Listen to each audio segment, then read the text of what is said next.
Ah oui, ça, moi j'ai des trucs. Alors, les gens, moi je suis très heureux. Alors, j'ai envie de revoir cet extrait parce que à chaque fois que je le revois, il me met la niaque qui me rend en joie. Je trouve que pour démarrer le live, ça sera très très bien. Donc du coup, attendez, il faut que je l'introduise. C'est un extrait du coup du film Partir un jour, qui était du coup le film d'ouverture du Festival de Cannes. Premier film du coup de Amélie Bonin, avec notamment du coup Juliette Armanet et Bastien Bouillon. Et c'est un film, en fait, c'est un film musical, mais c'est pas une comédie musicale. C'est présenté comme ça par sa réalisatrice. Ce que je vois à peu près comme description. Il y a un vrai truc où ouais, c'est un film où du coup les personnages parfois chantent, mais c'est pas des chansons qui sont écrites pour le film.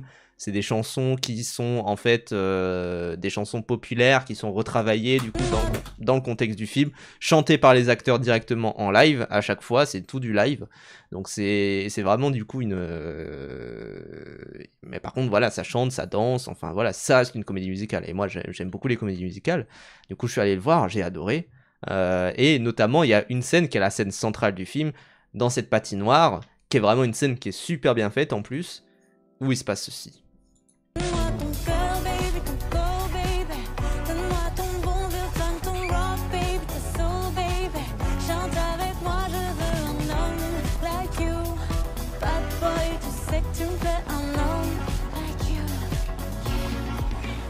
Quand tu chantes, j'oublie, j'ai plus le moindre souci, j'ai le mal qui fuit. Tu donnes un sens à ma vie. Et puis je sais pas qu'est-ce qui se passe, Ce regard dans la crasse qui me ramène à la case départ, là où je suis parti, nous ramène à la soirée du bar quand on est sorti.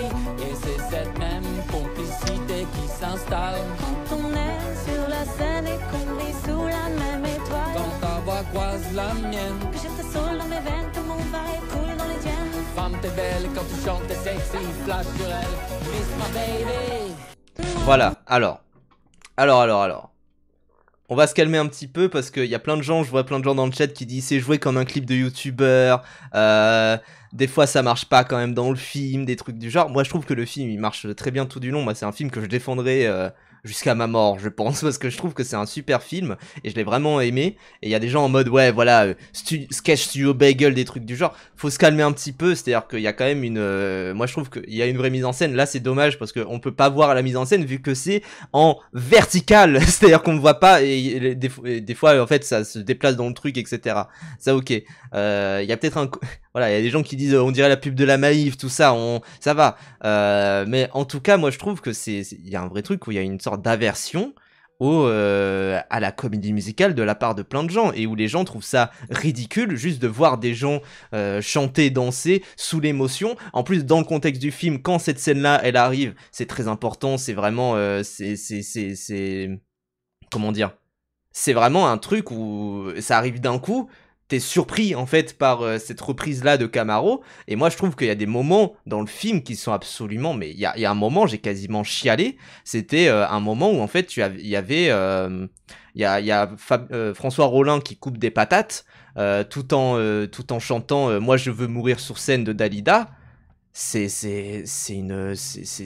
Moi je suis prêt à pleurer pour ça. Je suis prêt à pleurer de voir François Rollin interpréter ce morceau-là, tout en épluchant des patates, en étant fatigué par la vie, avec le dos courbé, etc. Et surtout, moi je peux vous conseiller également un autre film qui fait ce genre de choses-là, c'est On connaît la chanson, avec Bakri, de René notamment, mais c'est surtout un film en vrai écrit par Bakri et Jaoui, tout ça. Et je trouve que c'est un film qui est super là-dessus, et où en fait effectivement bah ça fait la même chose, c'est-à-dire que ça reprend des morceaux très populaires et et ça les fait interpréter en live par des personnes. Donc c'est vraiment moi je trouve que c'est un super film, je trouve, Partir un jour. Et il y a vraiment ce truc où il y a des scènes où quand les chansons arrivent, des fois en plus on les reconnaît pas totalement, et quand le refrain arrive, typiquement il y a une chanson à un moment, c'est on dirait que ça te gêne de danser avec nous, on dirait que ça te gêne, nanana, je sais plus exactement les trucs, mais moi je connaissais pas trop la chanson, donc je voyais le couplet venir petit à petit, et après le refrain arrive et je me dis ah ok c'est cette chanson là, etc.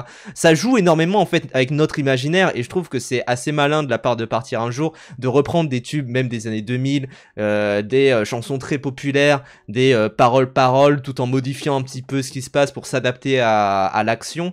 Moi je trouve qu'il y a un truc où c'est, enfin, encore une fois, la comédie musicale c'est une explosion d'émotions qui amène au fait de danser, de chanter, là où normalement on ne ferait pas ça dans la vraie vie. Et là, comment c'est amené d'en Partir un jour, je trouve que c'est intéressant parce que on est dans quelque chose qui est dans une sorte d'entre-deux qui est vraiment magnifique, quoi. Donc c'est vraiment, moi je trouve ça cool. Et je rejoins par contre ce tweet-là également, qui dit les gens qui ne regardent pas de films indiens à cause des chansons et qui s'enlèvent sur ce truc, ça je suis d'accord également. C'est-à-dire que si vous aimez Partir un jour, il faut regarder également des films indiens où ça chante, ça danse, où il y a pareil une explosion d'émotions, qui est pour le coup plus radicale peut-être, mais qui marche super bien, quoi. Donc on est la chanson, les acteurs ne chantent pas, mais ils font du labial sur les vrais morceaux de musique, tout à fait. Et c'est du coup les morceaux de musique qui amènent d'une scène à une autre aussi, et c'est très très fort. Donc c'est, voilà, mais après, si on dit ça, ah bah l'inverse existe aussi. C'est-à-dire que si tu t'enjailles sur des films indiens parce que finalement la cassure de la cohérence te gêne pas, par rapport au fait d'un coup tu chantes, tu danses, etc. Bah alors pourquoi ne pas apprécier Partir un jour, du moins la proposition. Tu peux ne pas apprécier certains des cuts, comment c'est fait, etc. Enfin voilà, quoi. Si le Festival international du cinéma avait mis en avant le cinéma indien, peut-être on n'en serait pas là. Bref, bah oui, bah bien sûr. Après aussi c'est ça, hein, c'est-à-dire que quand ils mettent en avant des films du cinéma indien, c'est pas du Bollywood, c'est All We Imagine As Light, donc c'est des films plus indépendants, plus artsy entre guillemets. Donc c'est, voilà, mais pour moi cette scène-là, elle est absolument magnifique, je me la repasse souvent, j'ai envie trop que la reprise elle sorte ailleurs. Et d'ailleurs les gens qui disent Bastien Bouillon qui chante mal, les gens c'est fait exprès. Genre c'est vraiment, alors je sais pas si c'est fait exprès, mais en tout cas moi le sentiment que j'ai, c'est que c'est fait exprès. Le sentiment que j'ai, c'est de me dire mais c'est tout à fait, enfin c'est normal parce que t'as Bastien Bouillon et Juliette Armanet. Évidemment que Juliette Armanet elle va savoir chanter, ça ok, en live, mais Bastien Bouillon c'est plus compliqué. Et en plus dans l'histoire du film et comment ça se passe, c'est Juliette Armanet qui est la meuf qui s'est embourgeoisée à Paris, qui revient dans sa campagne. Donc voilà. Amdaraver chante pas très bien dans la net, bah oui, et pourtant c'est pas un problème. Donc bon, j'aime trop quand ça chante et danse dans la trilogie d'Apu. Oui, non mais quand on pense aux films indiens, on pense à Bollywood principalement. C'est fait exprès pour contraster avec Juliette Armanet, bah oui. Alors je sais pas, encore une fois, je sais pas si c'est fait exprès, ça se trouve ils ont vraiment taffé et finalement c'est juste qu'ils chantent un peu mal. mais voilà. Moi je trouve qu'en plus il a des intonations intéressantes. Et parce que Paul Doumer, t'as tout à fait raison, 99% des gens chantent mal dans la vraie vie. Ça c'est vrai. C'est-à-dire que une comédie musicale plus réelle, ça serait des gens qui chantonnent mal, en fait, tout simplement. Et moi il y a des séquences musicales auxquelles je pense, qui sont absolument magnifiques, et pourtant où les personnes chantent assez mal de manière générale. Moi je pense notamment à... alors je sais pas si je vais réussir à la retrouver. Tac. La séquence... Ah bon, après si elle est dégueulasse comme ça va servir à rien. Voilà, mais la séquence où dans Bande de filles, autour avec Diamonds de Rihanna, donc Bande de filles de Senskama, un film absolument magnifique, comment ça joue avec cette chanson-là, comment... je sais plus exactement s'il chante, mais comment ça joue avec tout ça, et aussi pareil, parce que du coup tu vois la scène en isolé, ça a pas de sens. Ça a vraiment aucun sens. C'est juste, tu vois ça et tu dis ok, bon bah ça danse, etc. Mais c'est aussi tout ce qui mène à ça avant, tout ce qui se passe avant, tout ce qu'il y a après, le fait que ça soit une sorte de perle d'innocence et d'insouciance dans un élan de galère et de problèmes. C'est ça qui est fort aussi, quoi. Donc voilà. Enfin, et c'est pareil pour cette séquence-là de Partir un jour, quoi. Donc, ouais. Et moi, j'ai hâte qu'ils sortent ailleurs Partir un jour, juste pour revoir certaines des séquences, parce que, pareil, je crois que c'est la séquence aussi avec... c'est Tiffany, je crois, qui est du coup un des personnages qui arrive. Et vraiment, c'est fou, quoi.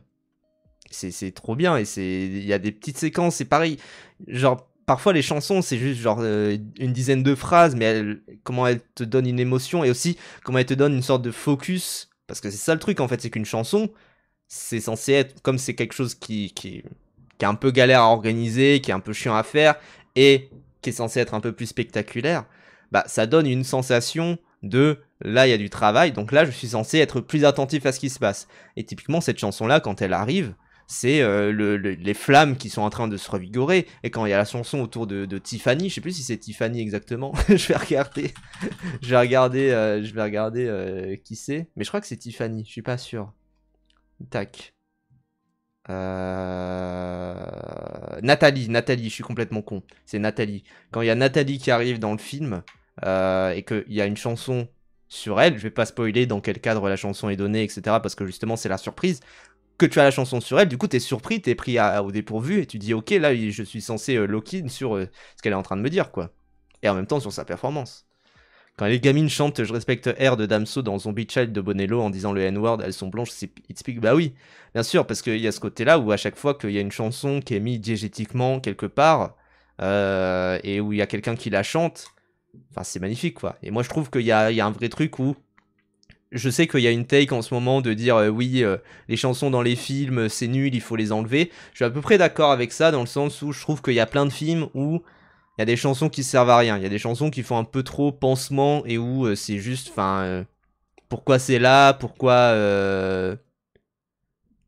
t'as mis ça, et en fait de se dire, en fait si t'enlèves la chanson, il y a rien qui se passe, donc ça veut dire que ça ne repose que sur la chanson et pas du tout sur la mise en scène.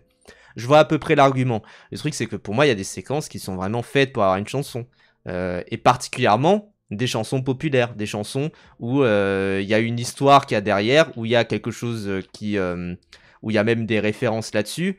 Je veux dire, quand t'as Modern Love dans Frances A de Noam Baumbach avec Greta Gerwig qui court, bon bah oui, c'est une référence à Mauvais Sang et de Léos Carax où il y a exactement la même séquence. Je dis ça d'ailleurs, moi vous savez je cours assez souvent.